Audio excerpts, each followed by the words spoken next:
Good evening to everybody watching this video. If you're watching for the first time, make sure that you like this video. Also make sure to hit the subscribe button to keep yourself updated.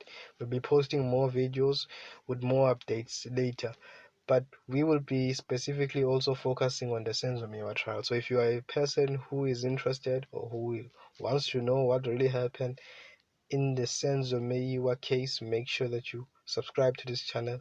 We will be analyzing and keeping you updated to everything that's happening in the trial.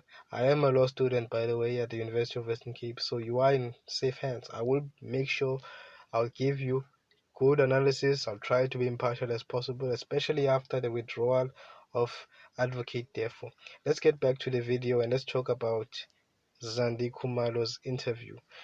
Really an interview with a lot of mixed reactions. I'm not gonna say I was disappointed.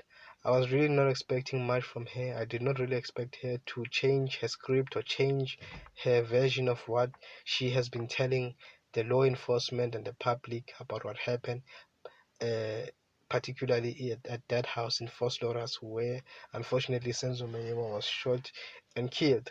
She stuck to the version, she stuck to the guns.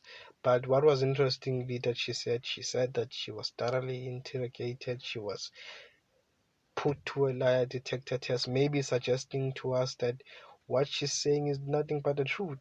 I don't know, maybe you buy it, maybe you believe her, I don't know. I'm still very skeptical. I'm still waiting for a lot more evidence to be led. Remember, we are still very early in the trial. It's still very early days. Only one witness has been called. I'm still waiting for a lot more key witnesses to be called.